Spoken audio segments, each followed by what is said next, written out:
Okay. Good morning, everyone. Good morning, students. Clear naman ba yung mic? Opo. Okay. So, yon. Kamusta naman kayong lahat? Kamusta naman yung sem break, yung maliit na sem break, maikling sem break, and then yung mga last sem yung subjects. Kamusta naman? Ayos lang po. Okay, so ngayon nasa panibagong sem na tayo. Yan. And then, after nitong sem na to, magi-grade 12 na kayo. Ayun. So far, baka next year maging teacher nyo pa din ako. Ayun, kung hindi ako maging busy. Ganyan. Hoping na sana kaya pa ng schedule ko. Ayun. So, may sinand akong form sa dito sa chat box. Ayun. Yung sa mga hindi pa nakakasagot, please magsagot na kasi hindi nila i-release yung cards nyo kung kung wala pang 80% yung nagsasagot. Ayun. So, hindi ko pa siya nag-review, hindi ko pa nakikita or nababasa yung evaluation. So, baka mga this weekend, i-check ko kung umabot na ba ng 80%. Kailan tapos ng second sem? Hindi ko pa sure eh. Parang bandang April, bago siguro, hindi. Quarter lang pala yun. Mga bandang June. Di ko sure. Check ko mamaya. Isa-send ko. Di ko pa na-check eh kung nagbago ba siya.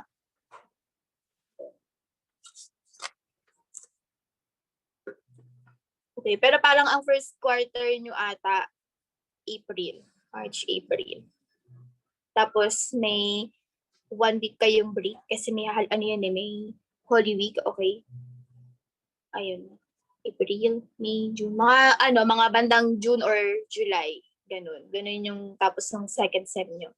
And then, ayun, hindi ko alam kung kailan start ng next school year. Ayun. Feel nyo ba mag-face-to-face na ba tayo or ano ba? Kung mas prefer nyo pa din yung online?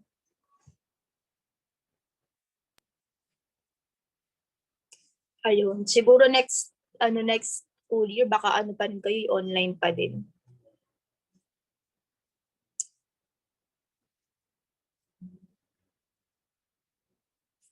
Okay.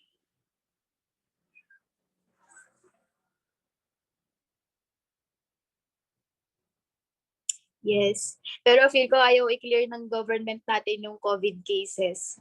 Ayun. Ayaw nilang gawan ng paraan. So I guess baka next school year, face-to-face pa din tayo kasi walang clear na plano ang government. Kahit nga sa vaccine, hindi pa rin malinaw. Ayun. Kasi kung mag-face-to-face kayo, for sure, kailangan lahat kayo isi-swab test, di ba? Bago kayo magkita-kita sa school. For sure, dapat lahat kayo sinaswab test. Tapos, dapat lahat din kayo, as much as possible, naka-vaccine na. And syempre, matatakot din yung parents nyo. Hindi din siguro sila ganun kakampante na hayaan na kayo sa labas. Though, ngayon naman, meron naman ibang tao na nakakalabas na, ganyan.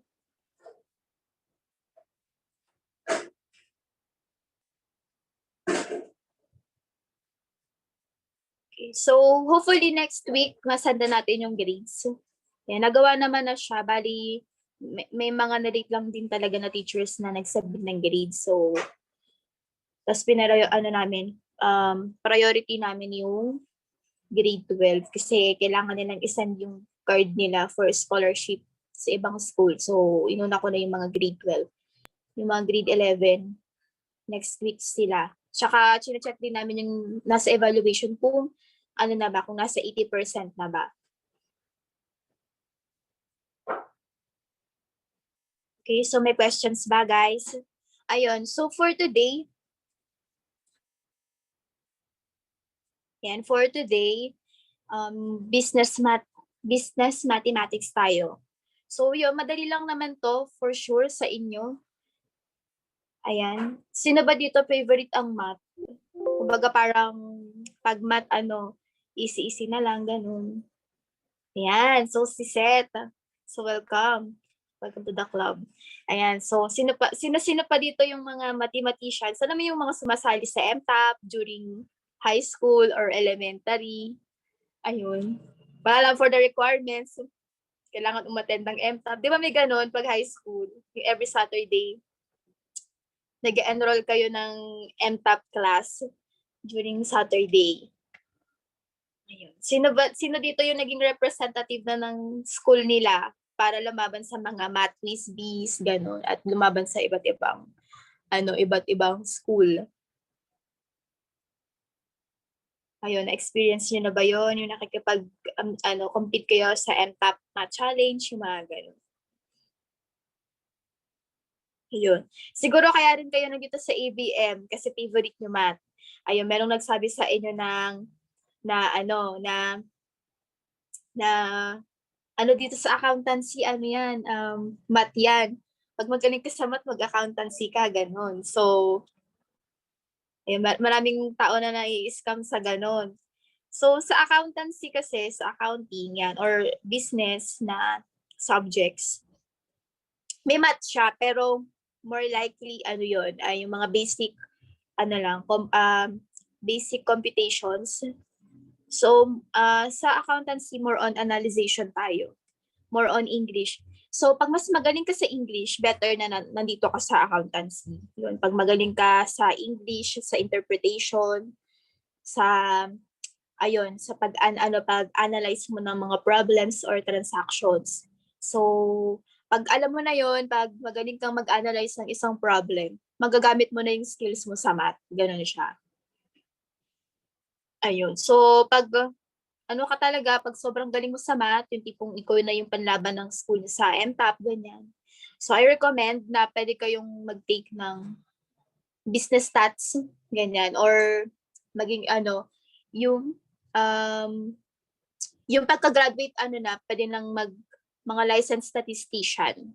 Ayun. Pag gusto nyo pa rin mag-business, ganyan.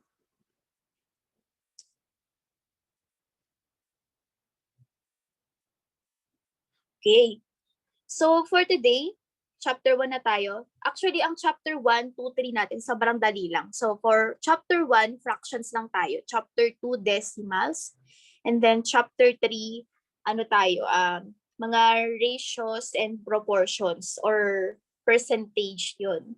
So, siguro ito, syempre nataka na natin to during our elementary eh. Parang grade 6 ata or grade 5, nagkaroon na tayo ng overview sa mga fractions, ayan, decimals and percentage and proportions. So yun, mag-overview lang tayo kasi syempre kailangan natin i-discuss. Baka yung iba, kailangan nilang ng review.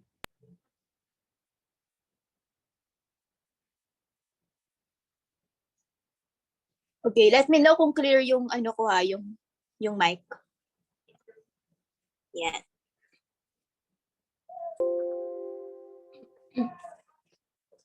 So for fractions, ayan, at the end of this day, we should be able to perform fundamental operations on fractions, yan, such as yung addition, subtraction, multiplication, and division.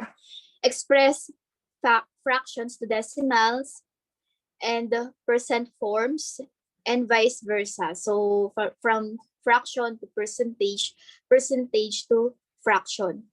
And we should be able to illustrate fractions yan, that can be written in terms of percent and give real life situations to illustrate fractions. Yan, ito, kung nakikita nyo sa picture natin, may mga pizza.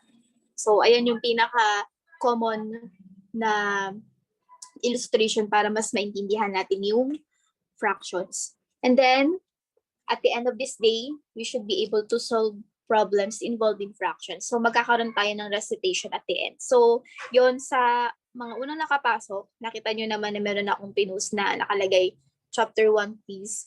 So, part ng recitations natin yun. So, ngayon, na-realize ko na nagmamatter sa akin ang recitation kasi para makita ko yung engagement nyo sa subject and then kung gaano kayo ka-active. Kasi unfair naman sa mga laging pumapasok tsaka laging nagsasagot sa mga nasa bahay lang na hindi pumapasok sa Zoom class natin. So yun, nagmamatter na sa akin yung recitations. Yan, para magkaroon ng edge yung mga pumapasok compared dun sa hindi nakakapasok sa Zoom.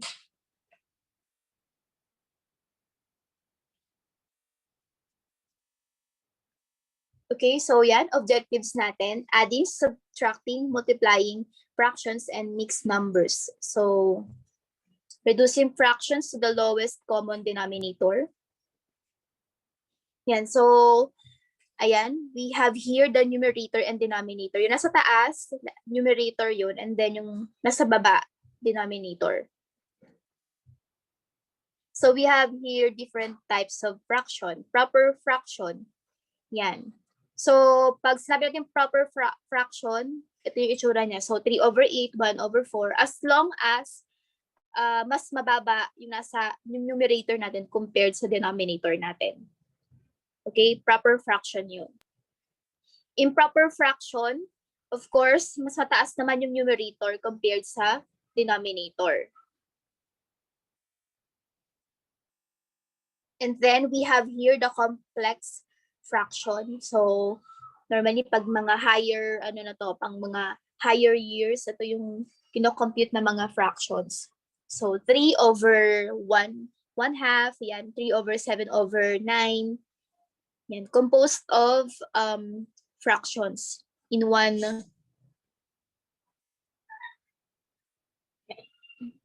Composed of fractions in fractions, ganon. So mixed number, of course, kunyari may improper fractions tayo and kailangan natin siyang i-proper form or yung parang simplest form niya. So we have the mixed number. So 2 and 3/8, yan, 7 and 1/4, 1 and 14/15. Yan. Again, pag sa mixed number din, dapat meron siya, naka-proper fraction din siya, meaning yung kasama niyang fractions dapat mas mataas yung denominator.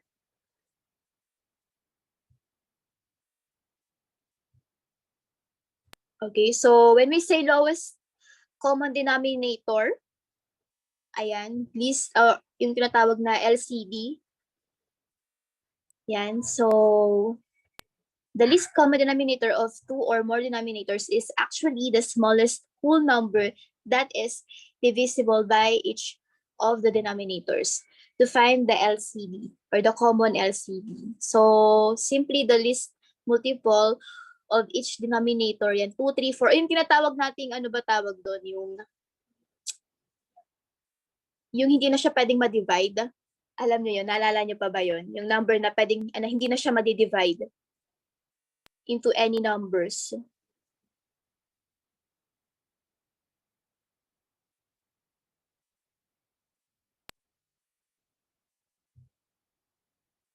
Yan. Yes, prime numbers.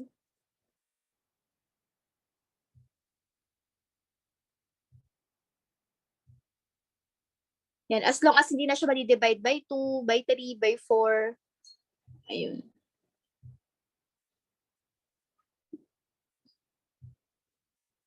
Yan, so para saan nga ba yung LCD? Siyempre pag nag-a-add na tayo ng mga magkakaibang denominators. Ganun. Yan, so for here, ano yung LCD niya?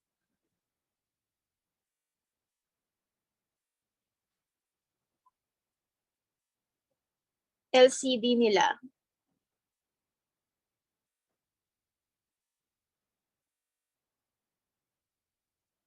Yes, actually 6. Tama ba ako? Di ba 6? Para ma-add natin silang dalawa, kailangan parehas sila ng LCD.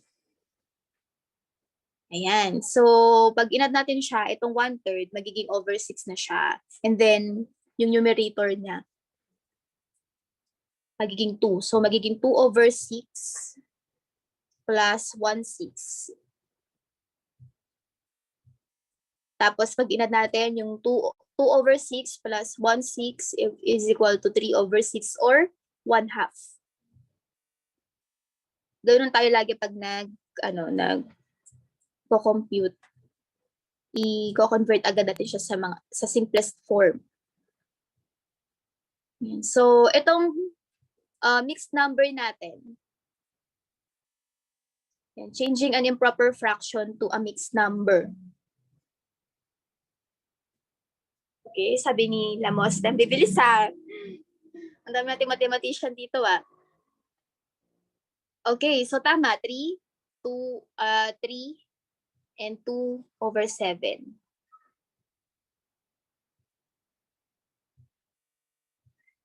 Okay, sa iba ba, kailangan pa ba nating i-discuss? Siguro after ng ano na to, after ng PowerPoint na to, mag-compute tayo. Kasi actually review lang talaga to eh. Yan. So yan, dividing 23 by 7. So we have 7s in 23. Ayan, 7 times 3 equals 21. So mayroon pa tayo natitirang dalawa or 2. So yun yung magiging 2 over 7 natin. Changing a mixed number to an improper fraction. Ano naman dito?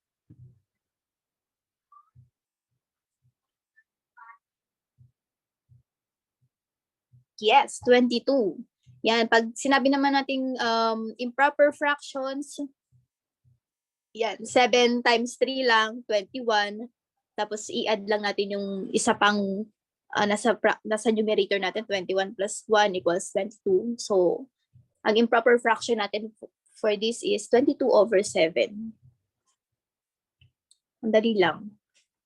Yeah, so multiply the denominator by the whole number. So, I think I have sent this PowerPoint naman sa Kuiper.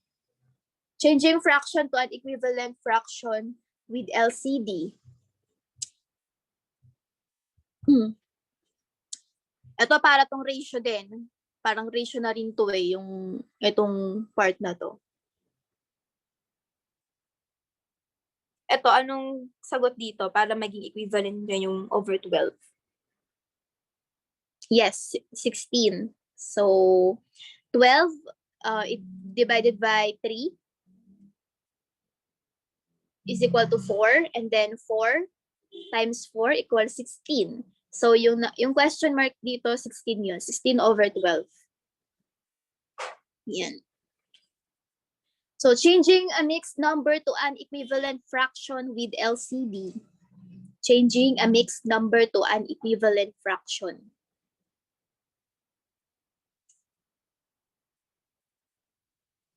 With an LCD.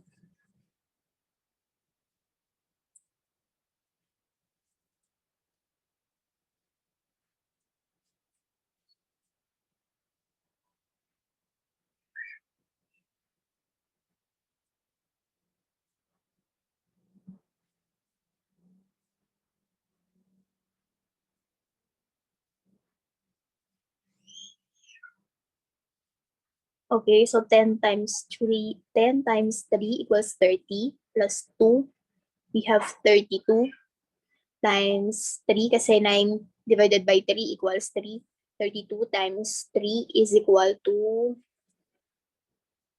32 times 3 equals 96. So 96 over 9. Let's check. Yan. So, converting, yan. Okay. So, nagigets nyo naman ba? Let me know kung merong hindi i-raise nyo lang yung hand nyo pag medyo na-confuse pa din kayo with the fraction. Ayan. So, ang ginawa dito, ayan. Ang una ko muna ginawa ko muna siyang improper fraction. So, 3 times 10 equals 30 plus 2, 32. And then, 32/3 na siya, di ba? So, dapat kailangan para sila ng LCD, which is the 9. 32 times 3, 96. Yan. So, 96/9 tayo. Next, adding fraction having the same denominator. O, ito, madali lang to. Yan, di ba? So, ito yung pinakamadaling fraction. Okay, so, galing.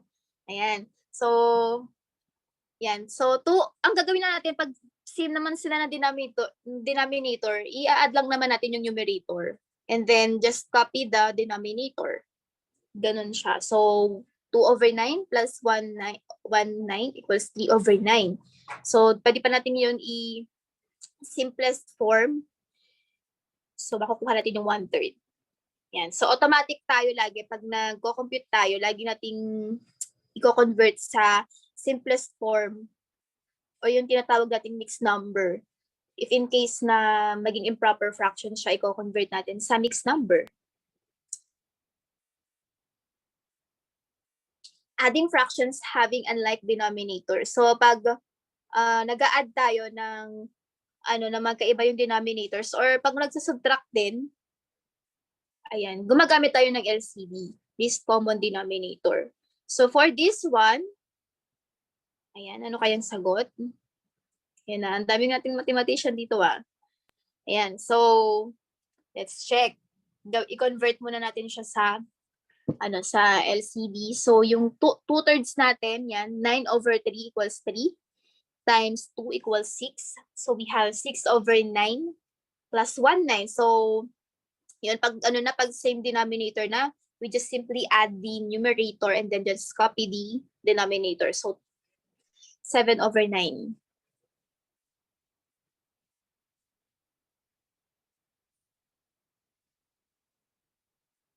Yan. So, I always see same people na nag-chat. Sila din yung mga, same person na nag-recite nung accounting. Okay, next. Hindi ko na binabasa yung nasa PowerPoint. Okay, so we have here adding fractions involving whole numbers and unlike denominators. So, paano kaya to? Ayan na, lumabas na pala yung sagot.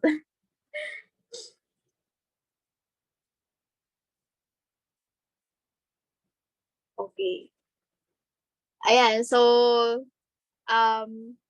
pag dito, 6/9. Pag ganito, pag may whole numbers, pwede naman natin hindi na siya i-convert sa improper fractions. Saka natin i-add. Pwede na yung, ito na lang, yung fractions nila yung natin, i-LCD natin. So, 9/3 equals 3 times 2 equals 6. So, 6 plus 1/9. 6/9 plus 1/9 is equal to 7/9. So, we have here 6 and 7/9.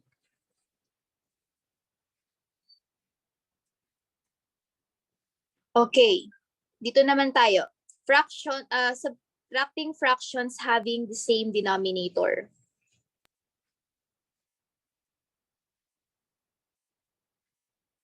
Yan. So, dito sa una, madali lang to. Ayun, just like additions. Pag same naman sila ng denominator, ima-minus lang natin or isusubtract lang natin yung yung nasa numerator. And then just simply copy the denominator. Okay, so for the first one, yan, 1/9. And then for the second one, 7 minus 5 equals 2/4 or simply 1/4. Okay, di ba? Ang dali lang. Yan. Subtract your fractions with unlike denominators. Yan. So dito, pag unlike denominators, just like yung addition, gumagamit tayo ng LCD. So, i-convert muna natin sa LCD.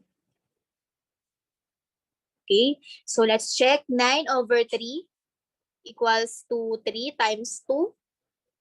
6. 6 minus 1/9 is equal to 5/9.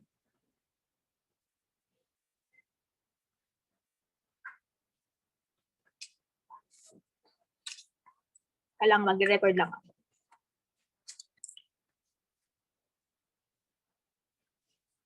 Yeah, subtracting fractions involving whole numbers and unlike denominators.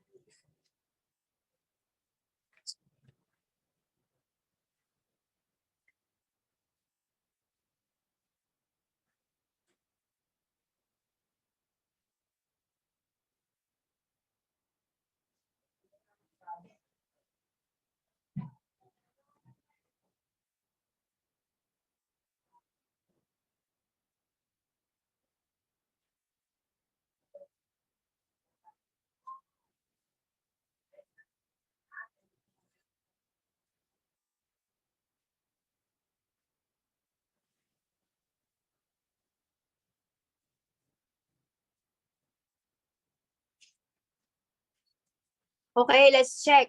So dito, hindi naman natin siya kailangang i-convert pa sa improper fractions. Pwede nang ang gawin natin yung yung kasama nilang fractions.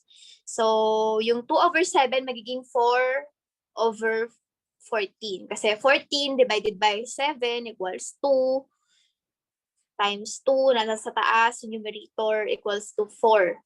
Tapos parehas na sila ng denominator 14. So 4/14 minus 3, minus 1/14 is equal to 3/14. So we have 5 and 3/14.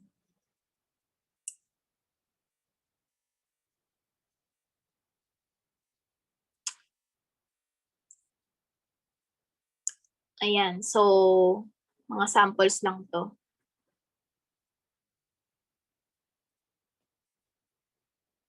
Yan, let's have naman the multiplication. Medyo ano na to agad. Kaya nyo to? Yan, i-multiply natin bago ko i-discuss.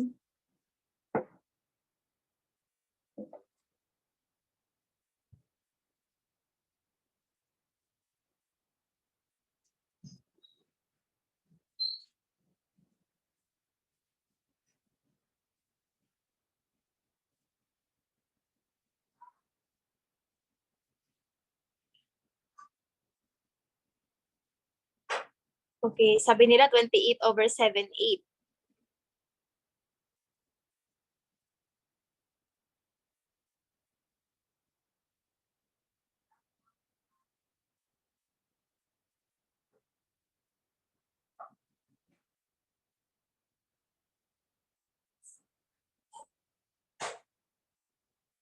Yan, 28 and 7/8. So, yun, ko-convert muna natin sa improper fractions.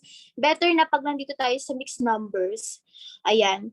Unlike sa additions and subtraction, kahit hindi na natin siya i-convert sa improper fraction, okay lang yun. Pero sa multiplications, I advise na dapat talaga i-convert muna natin yung each fraction sa improper fractions. So, una, yung sa 13 and 3/4, ayan, i-convert natin siya sa improper fraction. So, 13 times 4, 51 plus 3. So, we have 54 over,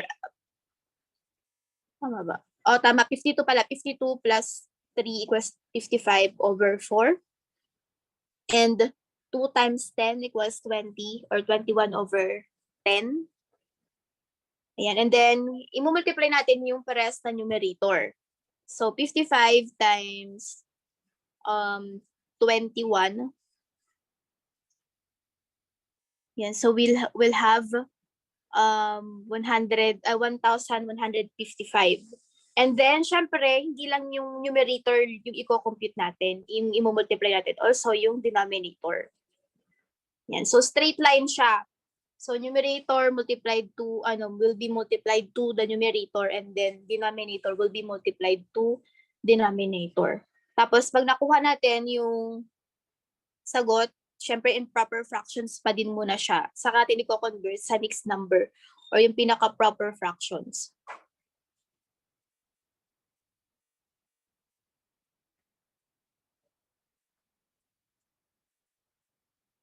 Okay, next.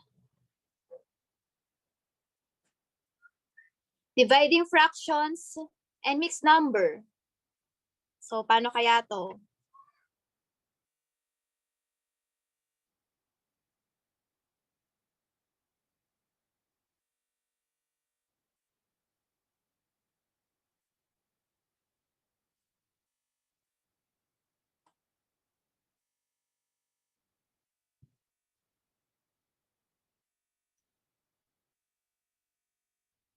Okay, so paano nga ba siya kino-compute?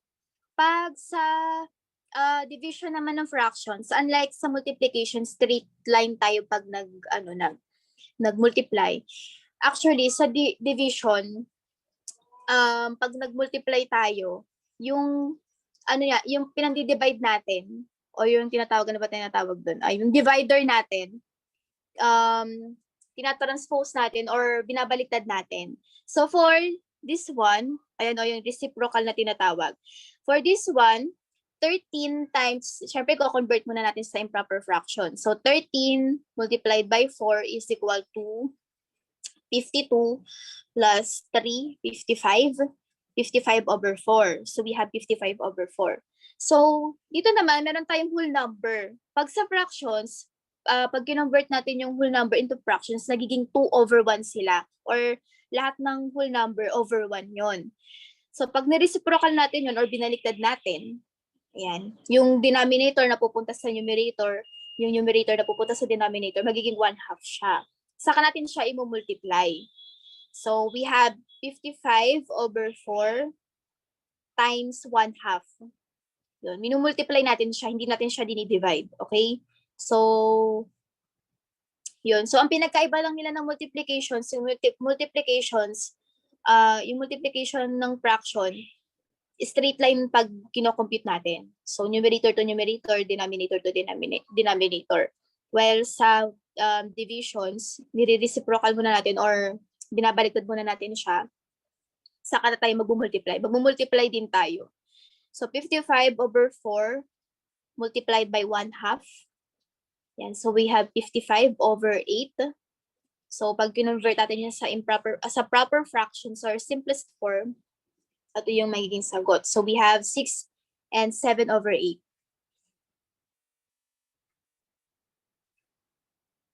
Okay.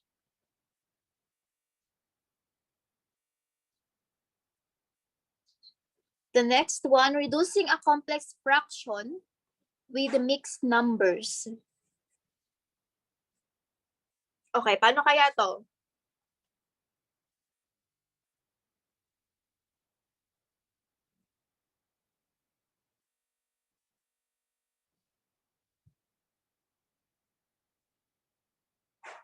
Okay, so let's check. So pag ganito naman, pag nakakita tayo ng complex fraction, huwag tayong matakot. Bali parang i-arrange lang natin siya ng maayos. So pag ganito yung itsura, yan, ibig sabihin yan, division yan.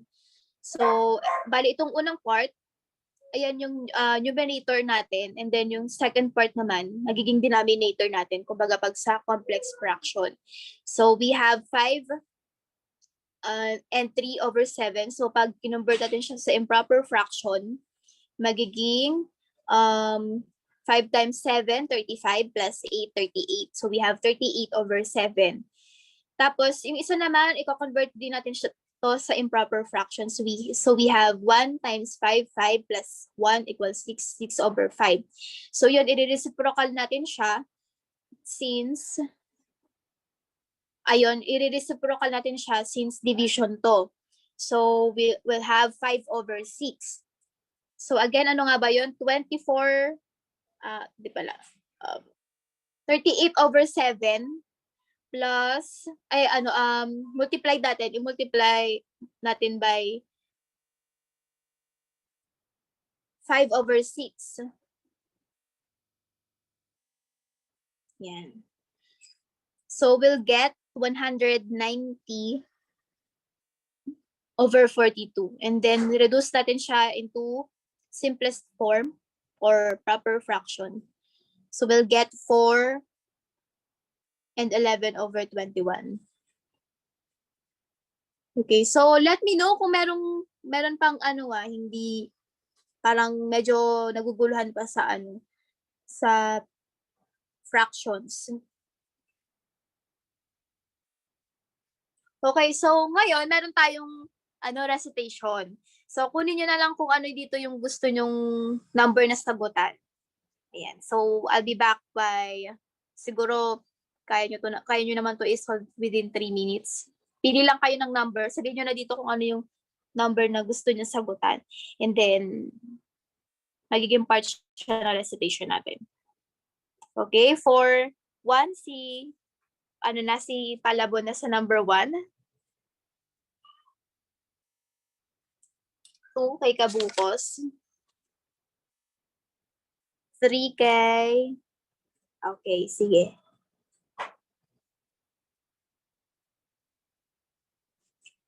Teko lang.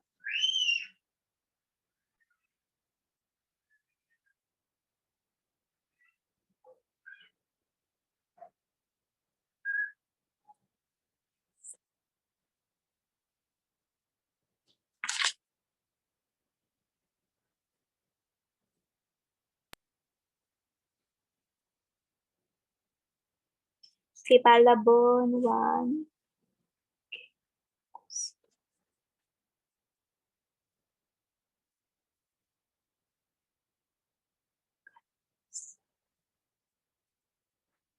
Mag-check nyo naman sa kung taken na yung number.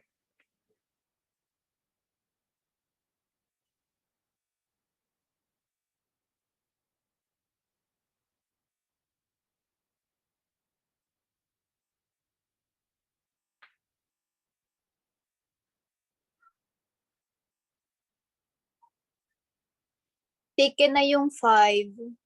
Taken na by Galvez. So we still have city number 4.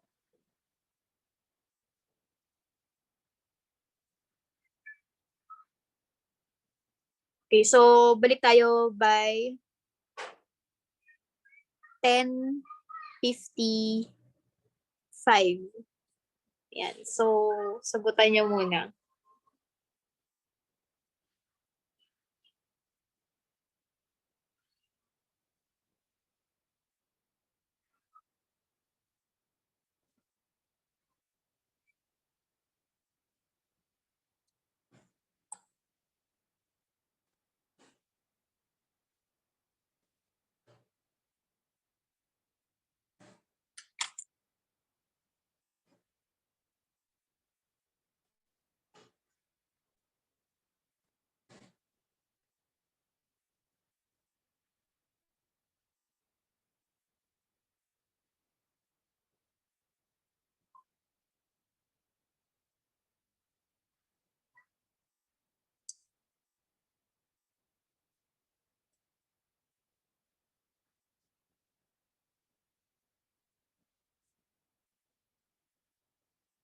Chine-checkan ko yung mga taken na.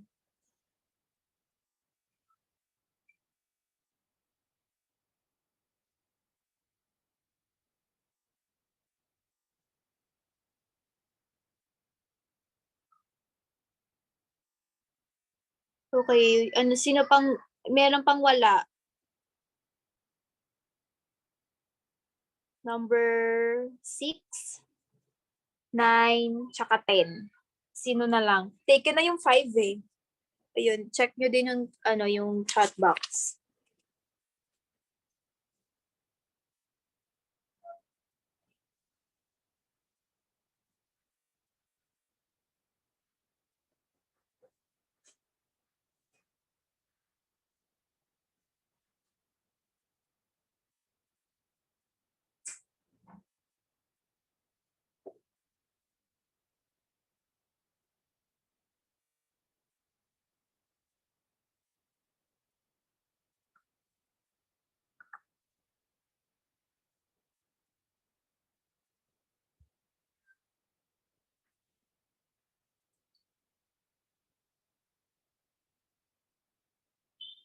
Wala bang kukuha ng 6, 9, tsaka 10?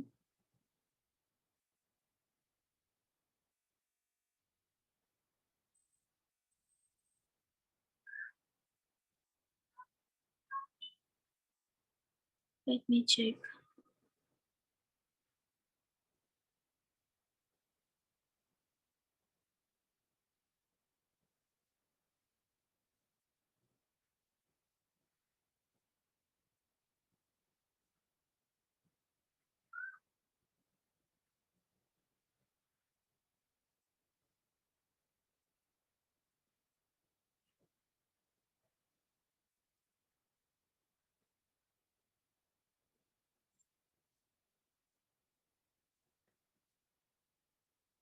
Lagay ko dito Sa number 1,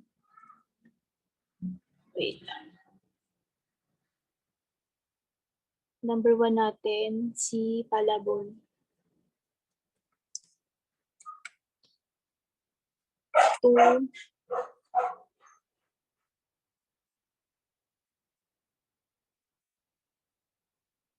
2, si Cabocos.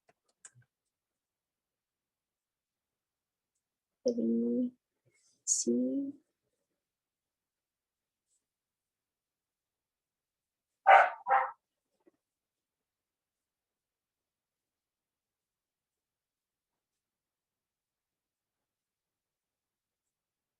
3, si Lamoste. 4,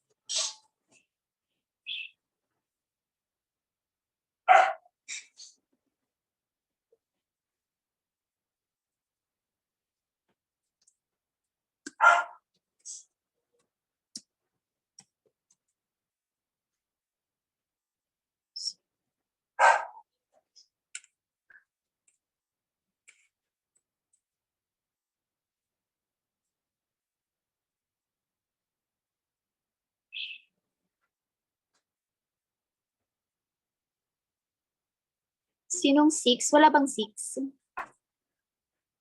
Wala pang 6, no? Okay, walang 6.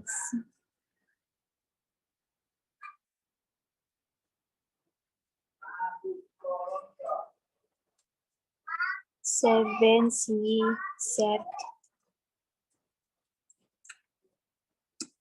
8, sino yung 8?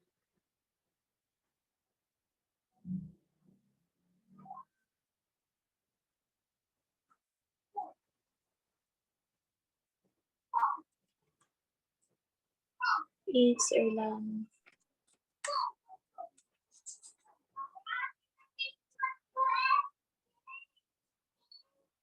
9, si Montuerto. So, unti na lang. Sino pa? Dalawa na lang, Montuerto. 10.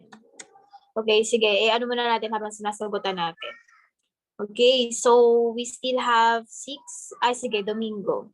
Yan.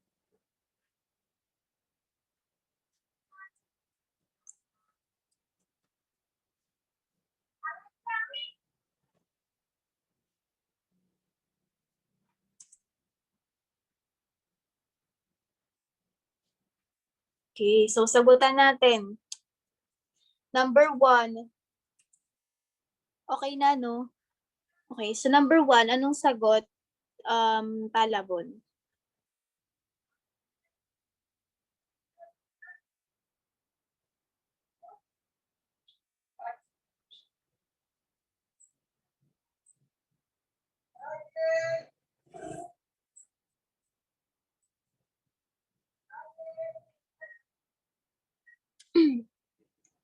Sagot na tayo. Okay. Yan. So, sa number 1, Irene, anong sagot? Pwede mong i-chat na lang, ganun. Kung anong sagot. Ano ba? Anong oras na ba? 10:58 na pala. Yan. So, let's check kung 1 and 1/2 siya. So, compute natin. So, we have 1/4 plus 5/6. So, pag in-LCD natin siya, 12. So, 12 over 3, over 4/3.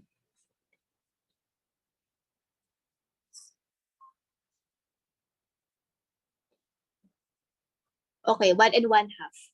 Agree? Agree ba kayo na 1 and 1/2? Ma'am, 1 1 half? and 1, 1 and 1, 12 pala. 1 and 1, 12. Okay Ayan, po. tama naman si Palabon.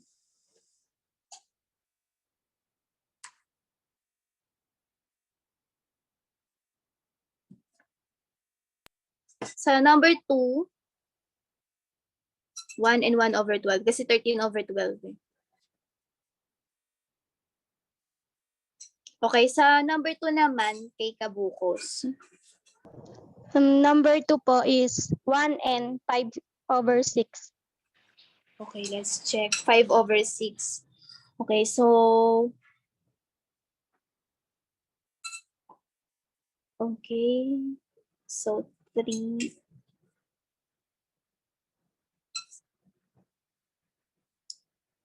So pag ganito, i-improper fractions ko muna.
Okay, so 6, 2 times 3 equals 6 plus 1, we have 7/2.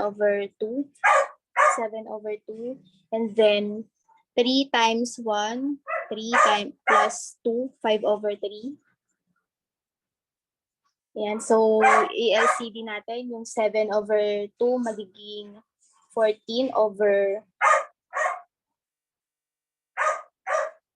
hindi, 21/6. Tapos yung 5/3 magiging 10/6. 11/6. Okay, tama. 1 and 5/6.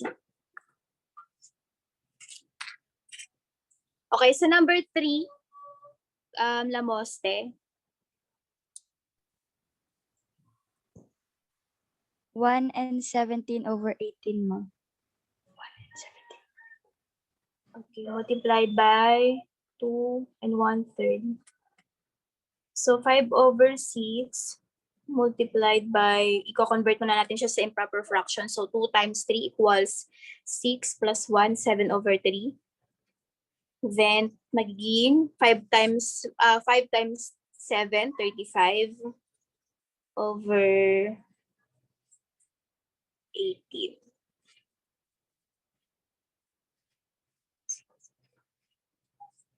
Yes, so we have magiging 35/18 siya. So we have 1 and 17/18. So correct. Number 4.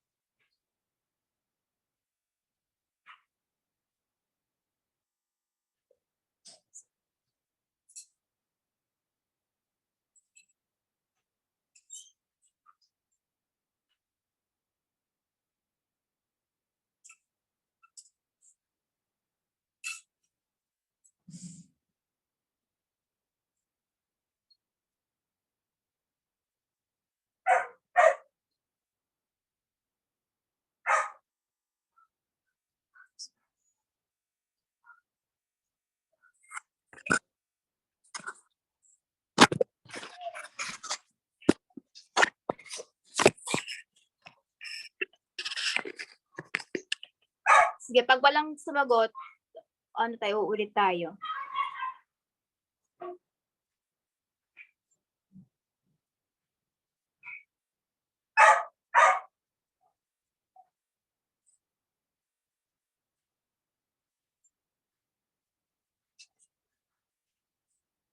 Okay, so correct, 6/1/5. So yon, we have 3 is equal to 4/9. Yan, kinonvert natin siya sa improper fraction, magiging 31/9 multiplied by 9/9. So 31 times 9 is equal to 279/9. over 9 times 5 equals 45. So 279 over 45, or pag kinonvert natin siya into proper fractions, nagiging 6 1/5. So number 5 naman.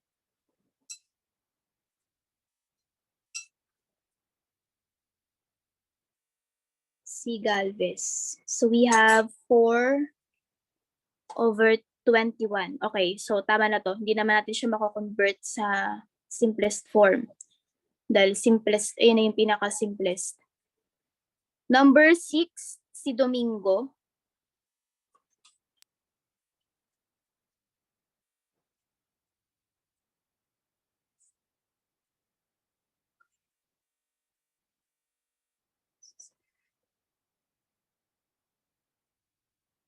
Yan, 4 and 110.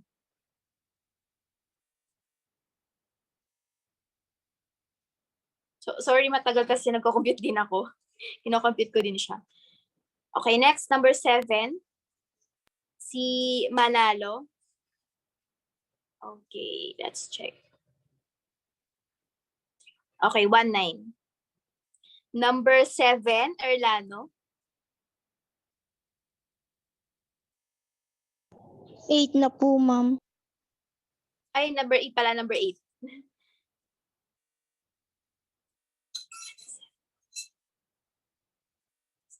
Okay, tama. 27 over 32. Yan, hindi naman natin to mako-convert na sa simplest form.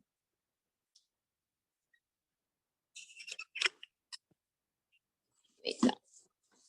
Number 9 na tayo.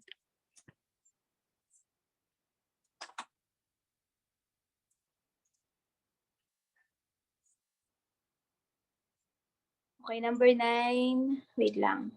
Check ko.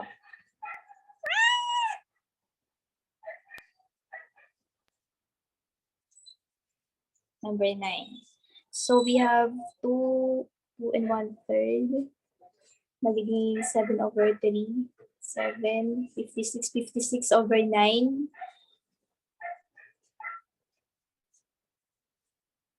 Ayan, tama yan. Okay. Number 10. 1 and 1/2. Ay, wala pa lang number 10, no? Tama ito si number 9. Yan, 6 and 2 over 9. Number 10, ayun, kabukos, pwede mo nang itry kasi wala nang kumukuha eh.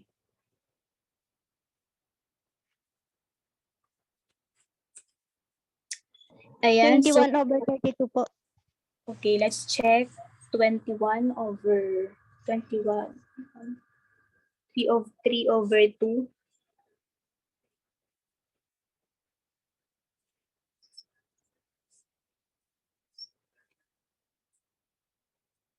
Yes, 21 over 2.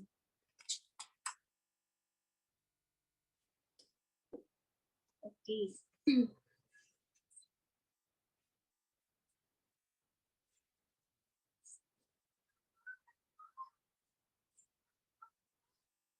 Yan, so natapos natin tong fractions. Wait lang ah.